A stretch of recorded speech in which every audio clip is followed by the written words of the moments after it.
внесем понятие основы. Тем более, что в 2015 году, если мы там пойдут не изменяют, у нас уже в 2014 заканчивается базовое соглашение. То есть к 2015 году уже будем формировать новое базовое соглашение. Поэтому огромное спасибо. Я покажу процедуру подписания. Подписывается протокол номер 4 к соглашению о сотрудничестве между правительством Республики Коми и открытым акционерным обществом «Нефтяная компания «Лукойл» на 2014 год.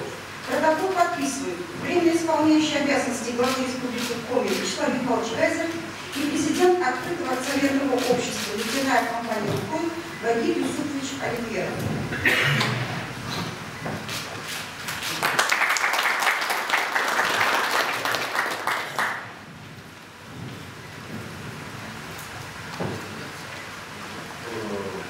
Собственно, коллеги, у меня есть предложение такое. Если есть необходимость и желание задать какие-то вопросы Вагиту Юсуповичу, мне в части сегодняшнего события, соглашения, то, наверное, было бы более удобно выстроить там